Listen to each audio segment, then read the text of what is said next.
Everybody, I'm just coming on live really quick to just kind of show off some of the things in my showcase. Pretty excited about some new pieces and some upcycled pieces and some all sorts of fun stuff. Starting on the top shelf here, I have these awesome,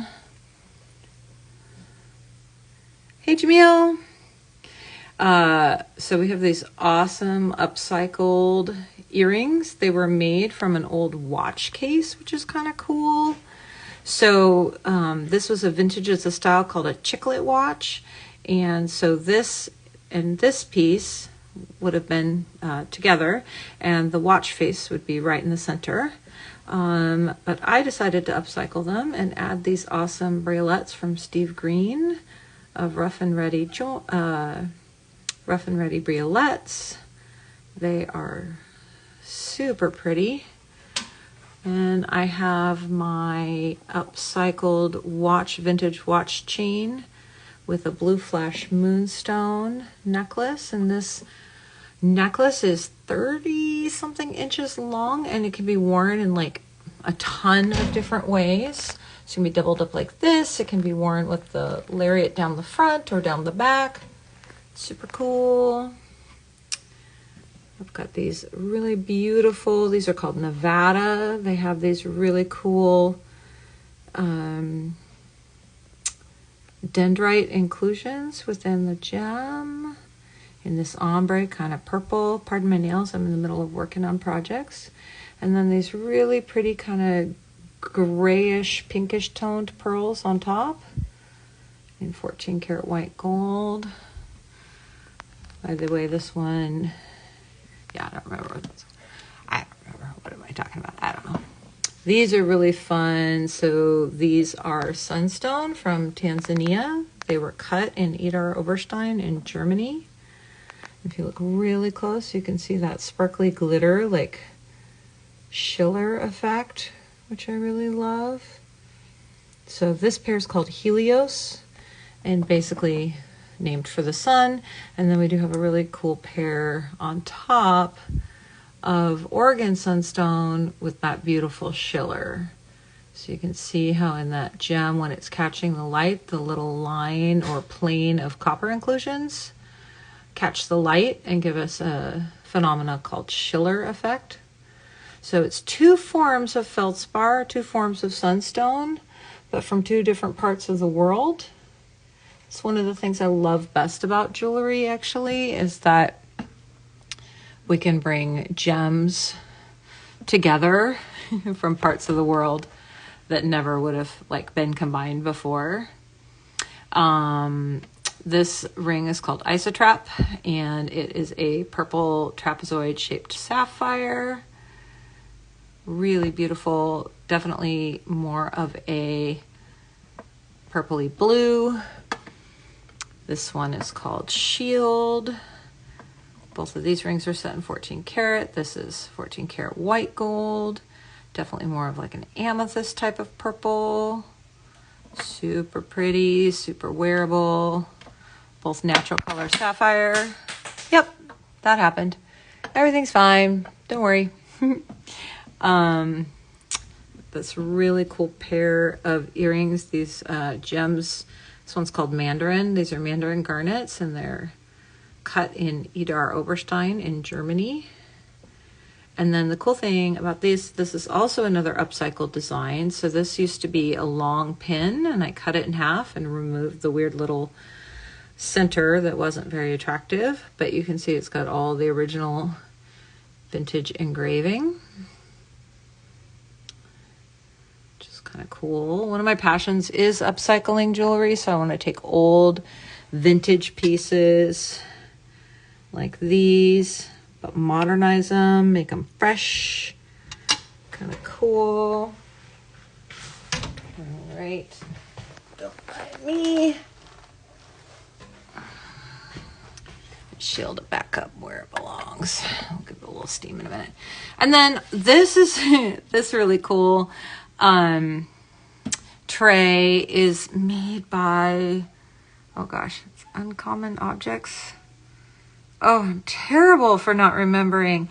But anyways, it's trans-owned company. They do a lot of like equitable employment. It's very cool. I love these trays. I will tag them and they will forgive me for having a momentary lapse of brain. But I love these. I have two of them. I have one in blue as well. And these make great ring displays.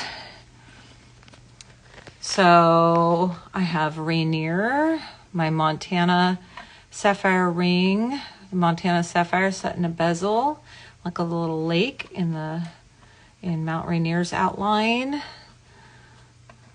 This Signet ring, this one's called Seafoam. It is a beautiful Montana Sapphire, natural, no heat, set in 18 karat yellow gold. All of the jewelry is not gendered jewelry, so anybody and everybody who wants to wear this jewelry is going to get two. And while I can't make each piece of jewelry in like every single size, I kind of make them in a middle size, and they can be sized up or down, up to 2 sizes. And then if for some reason we don't have the size that you want, I can always make it. This is my fun little, I call them my rings of fire. I'm big into puns. But what's fun about these is that this one here is Mount Hood. This one is Mount St. Helens, upside down. Let's fix that. Look at that. Mount St. Helens, a little flat. I remember the day it erupted. And we've got Mount Baker. And then we have Mount St. Helens. And one of the like nerdy things is I actually did make them relative scale to each other because I'm nerdy like that. Here's another pair of really cool upcycled earrings. This also was a pin that I cut in half and added these awesome little heart-shaped citrines. I really love adding little dangles and just using a single gallery so you can actually see the backs of the gems. I think that's super fun. Sparklicious. And then this band, I've been wanting to do this ever since I made a ring based on a book that had characters Tangle and Mossy in it. And I've been wanting to make a moss ring ever since. And so this is my Mossy ring. And the layout of this ring was inspired by going and visiting my daughter. She's in Worcester, Massachusetts. And in driving around, because I like to drive in all 50 states. So, and when you're back east like that, you can hit a couple states. Anyways, they have a lot of, rather than fences and fence lines, they actually have a lot of these little low rock walls that are like 2 rocks high. And that kind of inspired me. And then it's got a really cool like mossy texture. There's a stipple finish. See that? Oh, I like that one. Okay. So that one's kind of fun. I'm gonna get down to our second level. This is my second to newest piece. This is called Vintage Rose. And this is an upcycled ring that used to have this really ugly and bizarre kind of center. And I changed it out. I bezel set that with a rose-colored sapphire cabochon that has just the hint of glow to it like a star sapphire would. It doesn't quite make a star, but it does have just this really pretty like glow sheen across the gem at certain angles. And I thought that one was really pretty. Good one. These are called Prism. And these are aquamarines. These are cut in Germany. And then with a little diamond on top. They're set in 14 karat white gold. And there's intentionally kind of playing with the inclusions that are within the aquamarines. And then playing with the cut. The cutter basically worked with very simple facets. You can see we literally have 4 facets on the back, the side facet, and the top 5 facets table in the sides. And yet you get this mirror effect. I know I say literally too much, so I'm trying to stop. but whatever. Okay, we'll get to you. This one's called Origins, and it's inspired all by the center gem, which is a pyrite in quartz. So it's little pyrite inclusions trapped within the quartz gem, and they're kind of like leaves. They're really bizarre, but they're trapped inside the gem. And then so I set that in the white gold, and then this sort of swooping celestial arm here is in 14 karat rose gold with a natural Montana sapphire that in some lights is kind of like this purpley gray, and then in other lights actually goes a little bit green. So that's kind of a fun one. This one is called Moons and Stars, like, oh my moons and stars. And I love these. They're just really, really high quality. These are Canadian diamonds, the little Melly diamonds, natural diamonds. And then these really beautiful moonstones with this amazing sheen. And again, I really like showing the backs of gems. I feel like they shouldn't be hidden. And if you've got your hair up, it gives something interesting to look at rather than just a whole bunch more metal. That doesn't make a lot of sense. So I like those. This pair of earrings is called Downton. Kind of inspired by Downton Abbey. Sort of thinking, what would Lady Mary wear?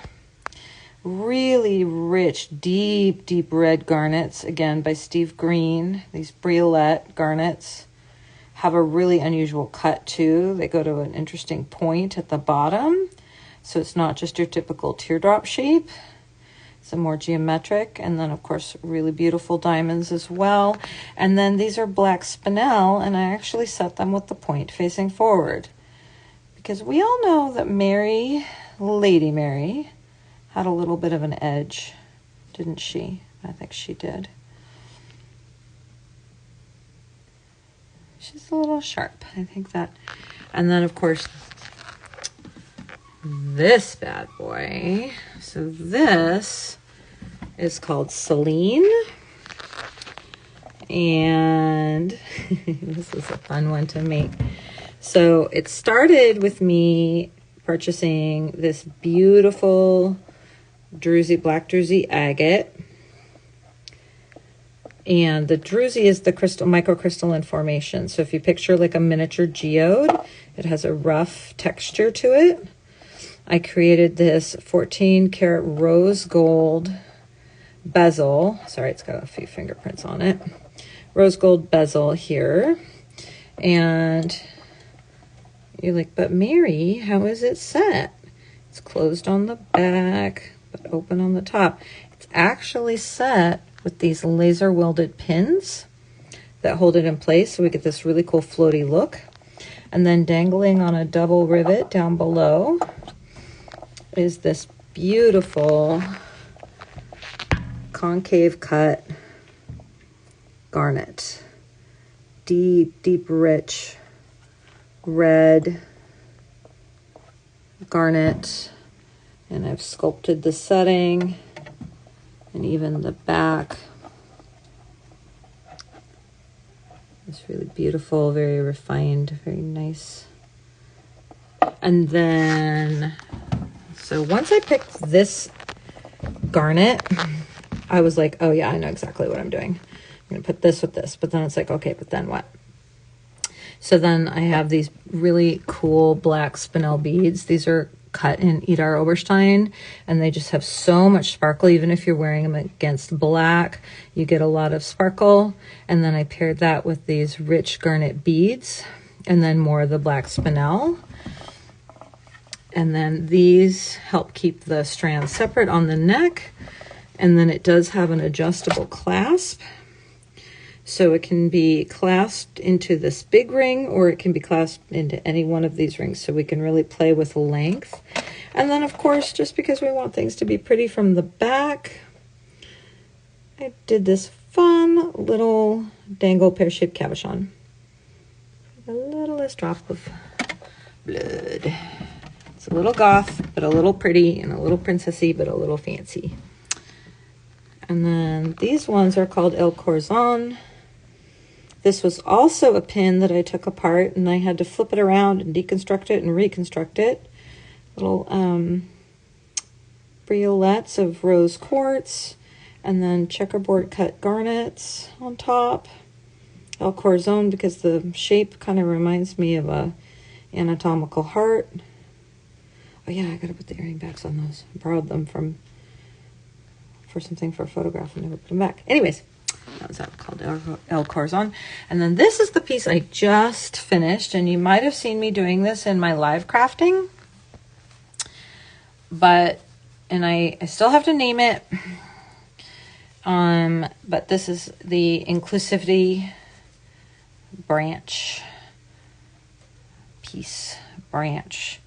So, you know, the inclusive flags have the black and the brown, the pink, the white, and the blue for the trans flag. And then we also have the rainbow flag. And it's kind of going from the base where it's connected.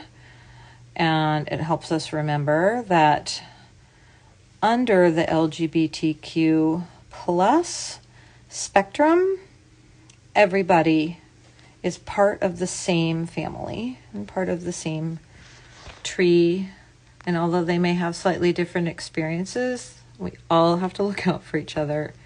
Super duper important. And it's a pin. I ultimately decided, if you were watching me in live craft or following along on my Instagram and saw my polls, I couldn't decide if it should be a necklace or a pin. And I decided that I wanted it to be super gender inclusive. I wanted it to be able to be worn, you know, on a suit jacket, as a boutonniere, on a dress, you know, on a kilt. I mean, like literally anywhere you could wear this. I want anybody to be able to wear it. And I feel like necklaces are sometimes a little bit self-limiting. So, very pretty. Okay, what's down here? I actually have a lot of jewelry. Okay, so these earrings, these are called growth. The spiral is a symbol for growth. It's super meaningful and important to me. Little hoop earrings, and then they have little checkerboard cut dangles, double-sided or capri cut, checkerboard cut gems. They're done in a little cinch bezel with a wire wrap. And the cool thing is that these are actually removable. So you could wear just the hoops alone. You could switch them out for other jackets. And when they come around here, that little knob helps keep them from coming off. So once they're on the ear, they're not going anywhere. And this is Vintage Moon. This piece here, also double-sided. These are little lentil cuts. Hey, Dante. I promise I'm going to work on your piece really, really soon. Anyways, these are Vintage Moon. So old-fashioned watch chains used to be about 14-inch. They were like for pocket watches, and they had the coolest links. And we really don't have that style of chain manufacturing anymore. But I love taking old vintage watch chains and turning them into jewelry because they have such unique and interesting links. So this bracelet is also made with that same vintage watch chain.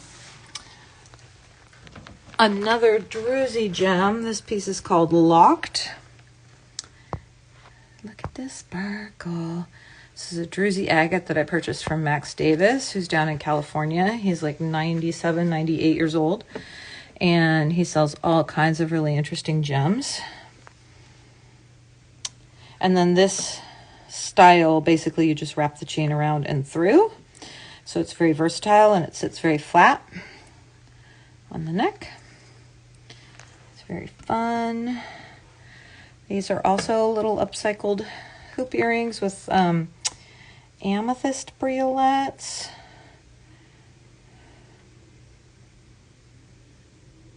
They're very petite little hoops. These were upcycled off of some, I can't remember, just a vintage pair of earrings that somebody turned in to trade in towards a project. And I thought, well, those are just pretty. They need just something pretty dangling off the bottom. So I added the little briolets. And let's see here. Speaking of watch chains, watch fob chains, this is another cool watch fob chain bracelet. And then this is a multi piece that I put together. So this outside was this brooch or pin that had just a really awful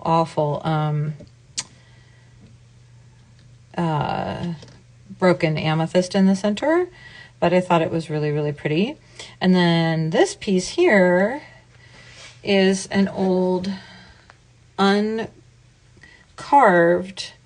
seal, like a stamp, like a wax seal, made out of agate, and it was uncarved, so nobody put their cameo or their house name or their initials into it. And I just thought it was really pretty and really subtle. And so I combined all three to make a really cool bracelet. I like it. That one's called Sealed. And then these are also upcycled. This is, this one's called Mystery.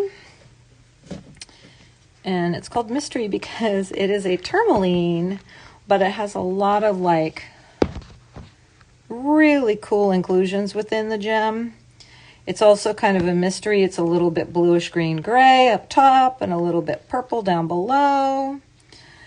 And this was part of a larger bracelet, and I took several of the links off and did a creative little wire wrap and a cinch bezel to hold it in place, and then put on a bail. And it's a really beautiful sparkly chain. Dante, if you're still watching, let me know what you think about this chain. And I have a list of chains that I'm sending you. Look at that sparkle. Okay, I could like stare at that all day, you guys. I love sparkle. And then this came off of the same bracelet, and I call this one Sunny Days because it has this really pretty citrine. And right about now, we could all use some sunny days. And this is a slightly smaller cable chain, but also diamond cut. And I just think it's really pretty. And then the last piece I want to show off is called Pink. And this is a gem called Lidicoatite Tourmaline. That's a mouthful. But Mr. Lidicoat was a gemologist, and he did a lot of work with identifying gems. And let's see if I can get this properly in focus. So this is a tourmaline slice, and a lot of times we're used to seeing like watermelon tourmaline, but this is more of the brownish color of tourmaline slice. And then there we go. Yeah, there. Now we're kind of in focus. Let's just move it where you can see it a little bit better. And inside the gem, there is a natural. Here, we'll use this little fly to point it out. Hello. Okay, all right. I might be losing my mind. That's okay. Is a perfect pink triangle trapped within the gem. Right there. And I just think that's really special.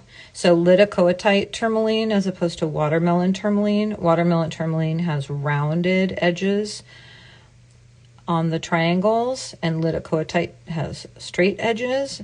And you can see it's just a very super straight sided pink triangle that's trapped within the gem. And then I set it really simply in an 18 karat yellow gold bezel, where I kind of followed along the edges on the inside edge and then left the outside edge a little bit more smooth. Very striking piece. So that one's called Pink. I hope that you have enjoyed my little tour of my jewelry case. These things are all available for Christmas. Remember, I do free shipping. Everything is on my website. I do have a few more pieces that I'll be adding. Maybe I'll do that in a separate post. But yeah, I'm very excited. Thanks for watching. Let me know what questions you have.